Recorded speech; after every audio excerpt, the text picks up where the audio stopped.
प्राचीन समय की बात है। एक राजा था। वह बड़ा प्रतापी और दानी था। वह नित्य प्रति मंदिर में भगवान दर्शन करने जाता, ब्राह्मण और गुरु की सेवा करता था। उसके द्वार से कोई भी याचक निराश होकर नहीं लौटता था। वह प्रत्येक गुरुवार को व्रत रखता और पूजन करता। हर दिन गरीबों की सहायता करता था, परंतु यह सब बातें उसकी रानी को अच्छी नहीं लगती थी। वह न व्रत करती और न किसी को एक भी पैसा दान में देती। वह राजा से भी ऐसा करने को मना करती थी। एक समय की बात है, राजा शिकार खेलने वन को गए। घर पर रानी और दासी थी। उस समय गुरु बृहस्पति साधु का रूप धारण कर राजा के दरवाजे पर भिक्षा मांगने आए। साधु ने रानी से भिक्षा मांगी तो वह कहने लगी, हे साधु महाराज, मैं इस दान और पुण्य से तंग आ गई हूँ। इस कार्य के लिए तो मेरे पतिदेव ही बहुत हैं। अब आप ऐसी कृपा करें कि सारा धन नष्ट हो जाए तथा मैं आराम से रह सकूं। साधु रूपी बृहस्पति देव ने कहा, हे देवी, तुम बड़ी विचित्र हो। संतान और धन से कोई दुखी नहीं होता, इसको सभी चाहते हैं। पापी भी पुत्र और धन की इच्छा करता है। अगर तुम्हारे पास धन अधिक है तो भूखे मनुष्यों को भोजन कराओ, प्याऊ लगवाओ, ब्राह्मणों को दान दो, धर्मशालाएं बनवाओ, कुआं, तालाब, बावड़ी, बाग बगीचे आदि का निर्माण कराओ तथा निर्धन कुंवारी कन्याओं का विवाह कराओ। साथ ही यज्ञ आदि करो। इस प्रकार के कर्मों से आपके कुल का और आपका नाम परलोक में सार्थक होगा एवं स्वर्ग की प्राप्ति होगी। परंतु रानी साधु की इन बातों से खुश नहीं हुई। उसने कहा, हे साधु महाराज, मुझे ऐसे धन की आवश्यकता नहीं जिसको मैं अन्य लोगों को दान दूं तथा जिसको रखने और संभालने में ही मेरा सारा समय नष्ट हो जाए। साधु ने कहा, हे देवी, यदि तुम्हारी ऐसी ही इच्छा है तो जैसा मैं तुम्हें कहता हूँ वैसा ही करो। बृहस्पतिवार के दिन घर को गोबर से लीपना, अपने केशों को पीली मिट्टी से धोना, राजा से कहना वह हजामत करवाए, भोजन में मांस मदिरा खाना, कपड़ा धोबी के यहाँ धुलने देना। 7 बृहस्पतिवार करने से तुम्हारा धन नष्ट हो जाएगा। यह कहकर साधु महाराज रूपी बृहस्पति देव अंतर्ध्यान हो गए। रानी ने साधु के कहने के अनुसार 7 बृहस्पतिवार तक ऐसा ही करने का विचार किया। साधु के कहे अनुसार कार्य करते हुए केवल 3 बृहस्पतिवार ही बीते थे कि उसकी समस्त धन संपत्ति नष्ट हो गई। दोनों समय के भोजन को परिवार तरसने लगा, सांसारिक भोगों से दुखी रहने लगा। तब वह राजा रानी से कहने लगा, हे रानी, तुम यहाँ पर रहो, मैं दूसरे देश को जाता हूँ, क्योंकि यहाँ पर मुझे सभी मनुष्य जानते हैं, इसलिए यहाँ कोई कार्य नहीं कर सकता। मैं अब परदेश जा रहा हूँ, वहाँ कोई काम धंधा करूँगा, शायद हमारे भाग्य बदल जाएं। ऐसा कहकर राजा परदेश चला गया। वह वहाँ जंगल से लकड़ी काट कर लाता और शहर में बेचता। इस प्रकार जीवन व्यतीत करने लगा। इधर राजा के बिना रानी और दासियां दुखी रहने लगीं। किसी दिन भोजन मिलता तो किसी दिन जल पीकर ही रह जाती। एक समय रानी और दासियों को 7 दिन बिना भोजन के व्यतीत करने पड़े। तो रानी ने अपनी दासी से कहा, हे दासी, यहाँ पास ही के नगर में मेरी बहन रहती है, वह बड़ी धनवान है। तू उसके पास जा और वहाँ से 5 सेर अनाज मांग कर ले आ, जिससे कुछ समय के लिए गुजारा हो जाएगा। दासी रानी की बहन के पास गई। रानी की बहन उस समय पूजा कर रही थी। बृहस्पतिवार का दिन था। दासी ने रानी की बहन से कहा, हे रानी, मुझे आपकी बहन ने भेजा है और मुझे 5 सेर अनाज दे दो। दासी ने यह बात अनेक बार कही, परंतु रानी की बहन ने कोई उत्तर नहीं दिया, क्योंकि वह उस समय बृहस्पतिवार की कथा सुन रही थी। जब दासी को रानी की बहन से कोई उत्तर नहीं मिला तो वह बहुत दुखी हुई। वह लौटकर रानी से बोली, हे रानी, आपकी बहन बहुत ही धनी स्त्री है। वह छोटे लोगों से बात नहीं करती। मैंने उससे कहा तो उसने कोई उत्तर नहीं दिया। मैं वापस चली आई। रानी बोली, ए दासी, इसमें उसका कोई दोष नहीं। जब बुरे दिन आते हैं तब कोई सहारा नहीं देता। अच्छे बुरे का पता विपत्ति में ही लगता है। जो ईश्वर की इच्छा होगी वही होगा। यह सब हमारे भाग्य का दोष है। उधर रानी की बहन ने सोचा कि मेरी बहन की दासी आई थी, परंतु मैं उससे नहीं बोली, इससे वह बहुत दुखी हुई होगी। अतः कथा सुन और विष्णु भगवान का पूजन समाप्त कर वह अपनी बहन के घर आई और कहने लगी, बहन, मैं बृहस्पतिवार का व्रत कर रही थी। तुम्हारी दासी हमारे घर आई, परंतु जब तक कथा होती है तब तक हम न उठते हैं न बोलते हैं, इसलिए मैं नहीं बोली। कहो, दासी क्यों गई थी? बहन बोली, हमारे घर अनाज नहीं था। वैसे तुमसे कोई बात छिपी नहीं है, इसलिए मैंने दासी को तुम्हारे पास 5 सेर अनाज लाने के लिए भेजा था। रानी की बहन बोली, बहन देखो, बृहस्पति भगवान सबकी मनोकामना पूर्ण करते हैं। देखिए, शायद तुम्हारे घर में अनाज रखा हो। यह सुनकर दासी घर के अंदर गई तो वहाँ उसे एक घड़ा बेझर का मिल गया। उसे बड़ी हैरानी हुई, क्योंकि उसने एक एक बर्तन देख लिया था। उसने बाहर आकर रानी को बताया। दासी अपनी रानी से कहने लगी, हे रानी, देखो, वैसे हमको जब अन्न नहीं मिलता तो हम रोज ही व्रत करते हैं। अगर इनसे व्रत की विधि और कथा पूछ ली जाए तो उसे हम भी किया करेंगे। दासी के कहने पर रानी ने अपनी बहन से बृहस्पतिवार व्रत के बारे में पूछा। उसकी बहन ने बताया, बहन, बृहस्पतिवार को सूर्योदय पूर्व उठकर स्नान करके बृहस्पतिवार का व्रत करना चाहिए, लेकिन उस दिन सिर नहीं धोना चाहिए। बृहस्पतिवार के व्रत में चने की दाल और मुनक्का से विष्णु भगवान का केले के वृक्ष जड़ में पूजन करें तथा दीपक जलाएं। उस दिन एक ही समय भोजन करें। भोजन पीले खाद्य पदार्थ का करें तथा कथा सुनें। इस प्रकार करने से भगवान प्रसन्न होते हैं, अन्न पुत्र धन देते हैं, मनोकामना पूर्ण करते हैं। व्रत और पूजन की विधि बताकर रानी की बहन अपने घर लौट गईं। रानी और दासी दोनों ने निश्चय किया कि बृहस्पति देव भगवान का पूजन जरूर करेंगे। 7 दिन बाद बृहस्पतिवार आया तो उन्होंने व्रत रखा। गुड़साल में जाकर चना और गुड़ बिन लाई तथा उसकी दाल तथा केले से भगवान विष्णु का पूजन किया। अब भोजन पीला कहाँ से आए? दोनों बड़ी दुखी हुई, परंतु उन्होंने व्रत किया।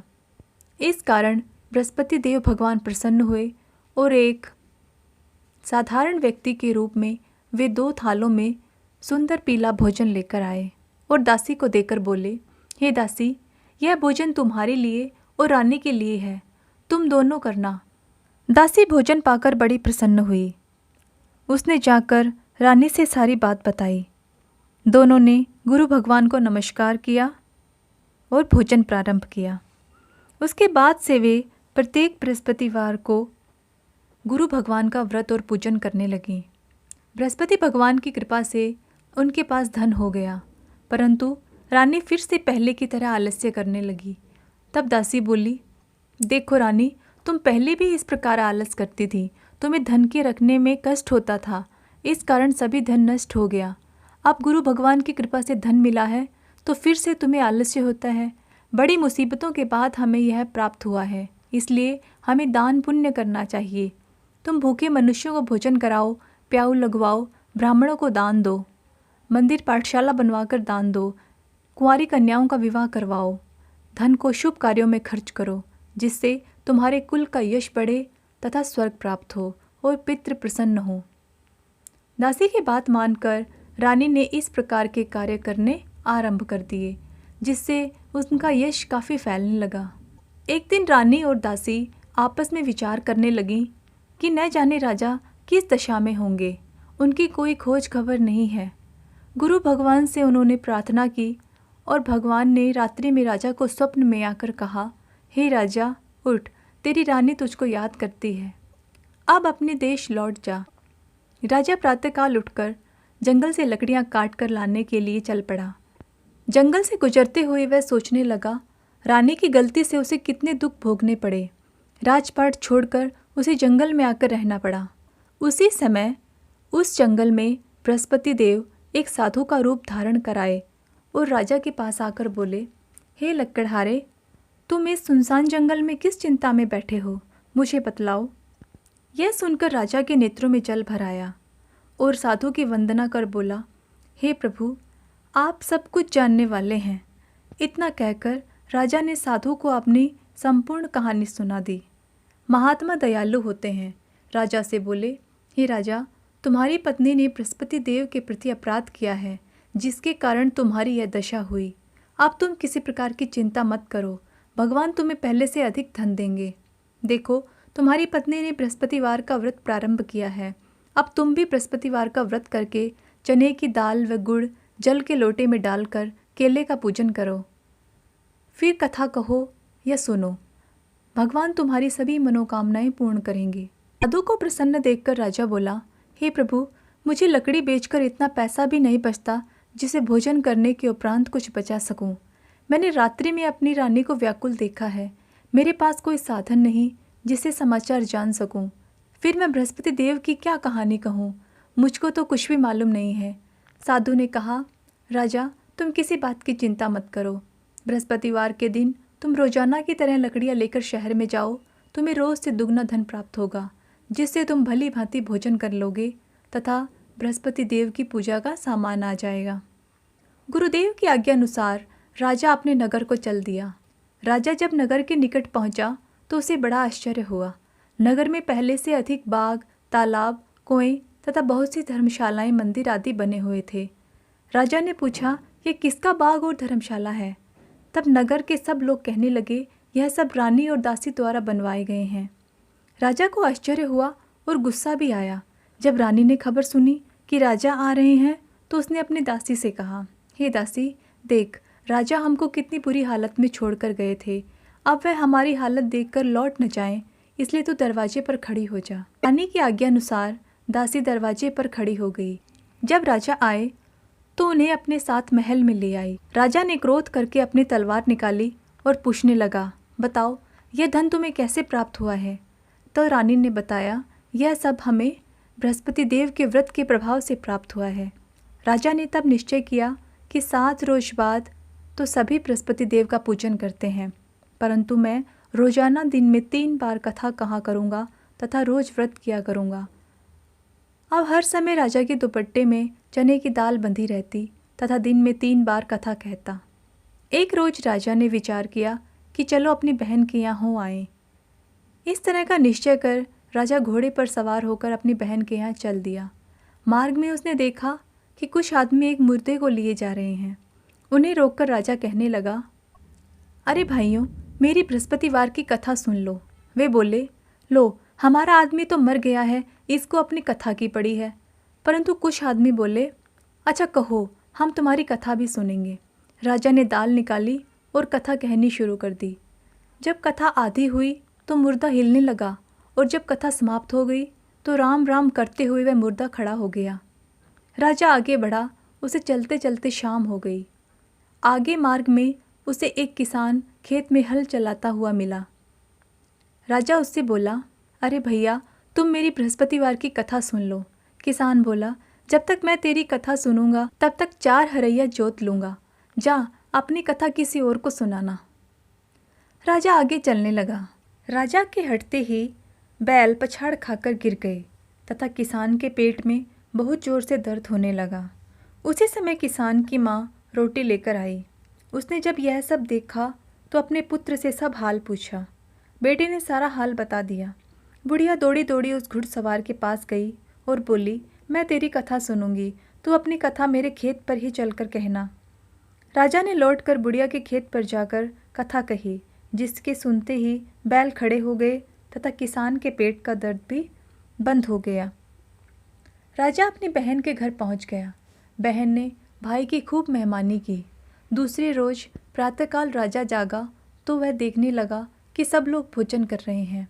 राजा ने अपनी बहन से जब पूछा कि ऐसा कोई मनुष्य है जिसने भोजन नहीं किया हो, जो मेरी बृहस्पतिवार की कथा सुन ले, तो बहन बोली, भैया, यह ऐसा देश है, यहाँ के लोग पहले भोजन करते हैं, बाद में अन्य काम करते हैं। पड़ोस में कोई हो तो देख आती हूँ। ऐसा कहकर बहन देखने लगी, परंतु उसे कोई भी व्यक्ति ऐसा नहीं मिला जिसने भोजन न किया हो। वह एक कुम्हार के घर गई जिसका लड़का बीमार था।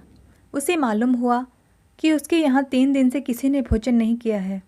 रानी ने अपने भाई की कथा सुनने के लिए कुम्हार से कहा। वह तैयार हो गया। राजा ने जाकर बृहस्पतिवार की कथा कही, जिसको सुनकर उसका लड़का ठीक हो गया। अब तो राजा की प्रशंसा होने लगी। एक दिन राजा ने अपनी बहन से कहा, बहन, मैं आज जाऊंगा, तुम भी तैयार हो जाओ।